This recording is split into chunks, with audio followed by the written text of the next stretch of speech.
What's going on, guys, and welcome to another tutorial here on our channel, The Guide. My name is Valerio, and today we have another top 5 for you guys. Specifically, it's going to cover our top 5 mistakes that we see when analyzing FIFA 20 footage. Now, for most players, in order to get better at defending, you need to focus on removing bad tendencies, bad habits, and substituting it for good tendencies, good habits, and what really works for that game. And that's exactly what this video aims to do.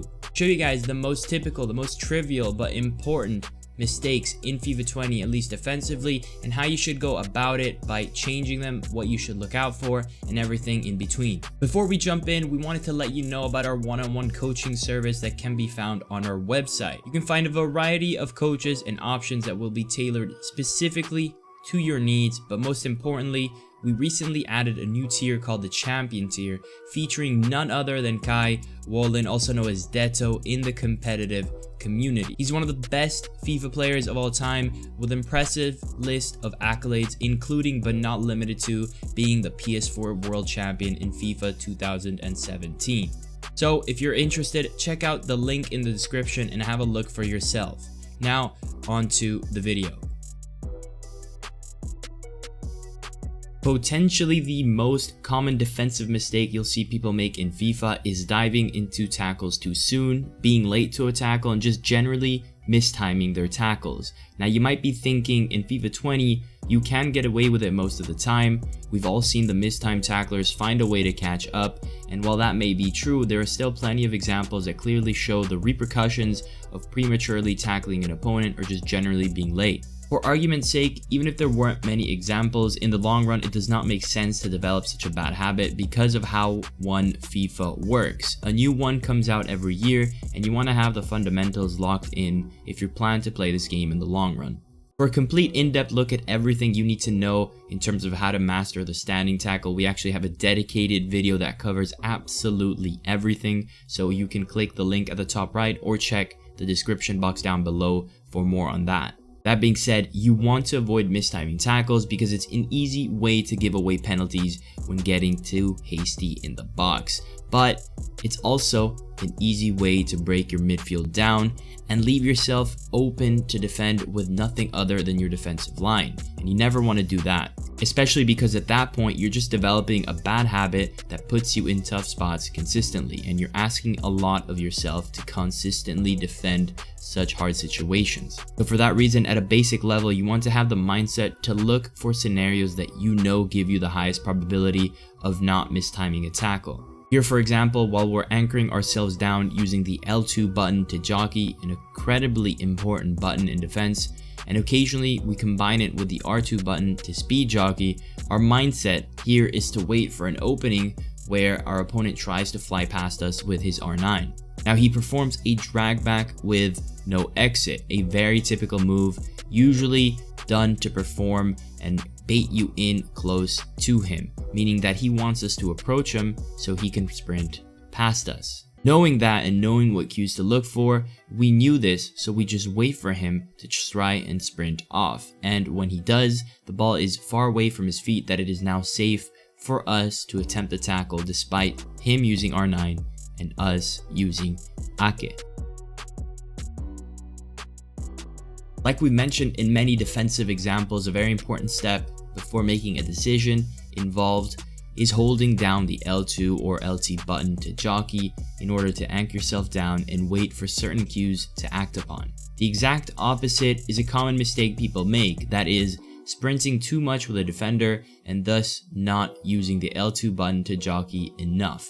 Very important to implement the jockey button in your defense, as it allows you to control your pace and direction to maintain your body between your opponent and the goal, passing lanes, shooting lanes, or whatever you may be trying to defend. This clip is a perfect testament to what happens when you try to defend without L2, and more importantly, by simply sprinting too much. For the entire sequence, I'm chasing my opponent down, making it a point to show you guys that I'm only sprinting, and it's only natural that I keep overcommitting. Even if I'm initially chasing the right angles, because I'm trying to defend by only sprinting around, it really only takes a couple of small left stick dribbles for my opponent to send me flying the wrong way. The entire time he has me on strings, and it could have easily been avoided by simply implementing the use of the L2 button, anchoring myself down and waiting for my opponent's next direction before running at him. This way I'm just making life easy for him.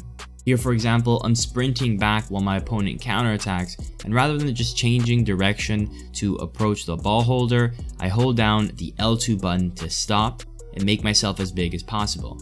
Had my opponent kept dribbling, I could have then approached him, but instead he goes for the pass and we successfully intercept it because we really didn't have to do anything else. We were already in the right spot.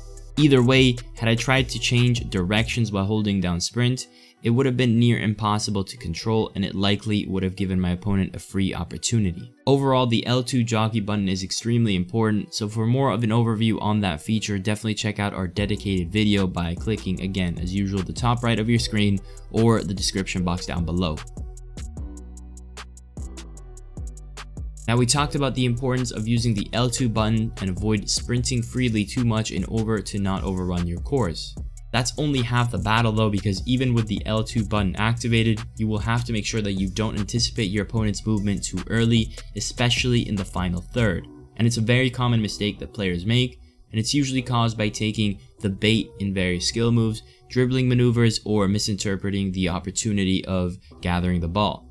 We mentioned this in many tutorials, but the concept of ball contacts is key. And for that we do have a dedicated video on it that you can check out, but basically there are moments when players in FIFA will have the ball far enough from their feet as a result of a skill move, a sprint off of a first touch, and that will allow you to freely go in for a tackle. Those are the moments you have to aim for. So like in this example here, when an opponent is running into you, pressing the L2 button to ground yourself is key, but then you need to focus on staying in front of him and mirroring his moves. Only when he makes his first move and thus shows his intentions should you look to sweep in and take the ball.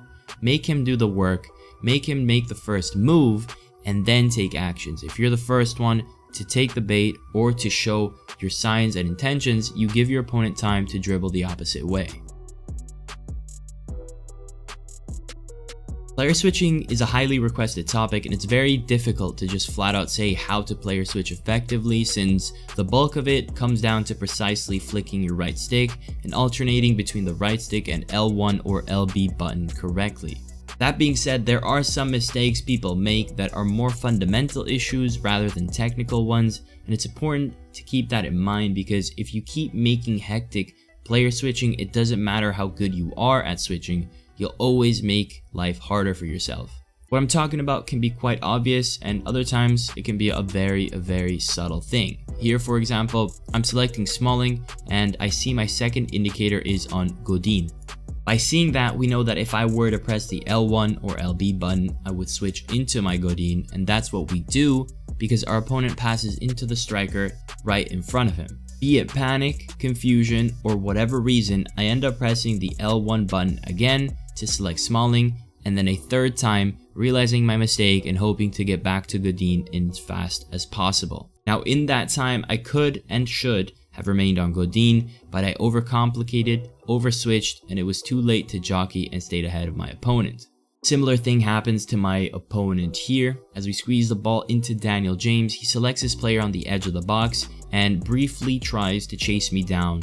He then changes course of action to select his center back, which was actually a really good move, but people tend to panic when they select their center back. At this point, he should have remained with his center back, covered the center, and closed down my passing lanes because he has the perfect player to do that. I know that you could say that connection, delay, and all these things make it hard to be precise, and that's absolutely true, but you still have to do your best to remain calm, take a deep breath, even at the cost of being a bit slower, because as you can see here, for whatever reason, he switches back to the player outside the box, and I end up making a pass that he would have easily blocked had he never switched. But basically, when switching, a lot of the times, less is more, and it's best to not overcomplicate things and working your way up from a conservative standpoint as opposed to working your way down from an overly hectic player switching regiment. The R1 button in defense triggers the second man contain, sometimes referred to as the second man pressure. The same way the second indicator signals who you would switch to if you were to press L1 or LB, it also indicates the second man, so to speak, that would run towards your opponent if you were to hold R1 or RB. Now it's important to note that in FIFA 20 it has been heavily nerfed, so manually pressing with this feature is not as viable as it used to be. That being said, it is still a dangerous button to hold indefinitely, and a common mistake is holding it down for too long for the sake of added pressure, or maybe just simply forgetting about it. That's only fine if you can truly track everyone's movement and make up for the gaps that will be created, otherwise you will likely create unnecessary holes. Now in this example, you'll be able to see what can happen when you carelessly hold the R1 or RB button in FIFA 20, despite how little it can feel this feature does sometimes. Now as we're marking the player on our wing, we can see that our second indicator is on our other defender who's closer to the middle of the pitch. Unfortunately, we've got the R1 or RB button pressed down, and when we play this out completely, you'll see our center back slowly leaving the center and creating a hole that otherwise wouldn't have existed. A safer way to use it is when you're trying to press up the field and holding the R1 button to push a winger towards a fullback while you're trying to press someone else. Unfortunately, like I mentioned earlier, this isn't as viable as a manual pressing tactic with how this feature was nerfed for FIFA 20, but it's definitely a safer, less risky way to further use it up the field. Another example of conservatively using it can be seen here. Our opponent is on the wing and his option inside is quite covered, so I'm not too concerned with it yet. My worries lie with the cutback to the player slightly more outside. As a result, I do hold down the R1 button to keep my AI teammates in that general area, and I wait for the perfect opportunity to intercept the pass on the outside.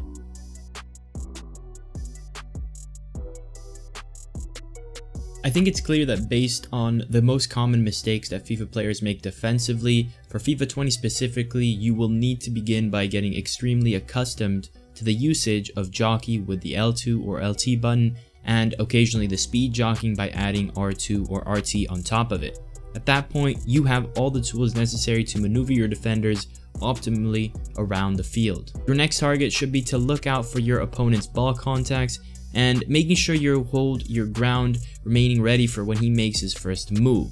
Also, it's easier said than done, but calmness is also a huge factor, specifically for player switching. Delay in connection, of course, are out of our control, and they do play a big role, but learning to resist the temptation of spamming the L1 button or the right stick for switching will pay dividends in the long run. Anyways, that's going to be it from me today. I hope this was useful, and if it was, don't forget to like and subscribe.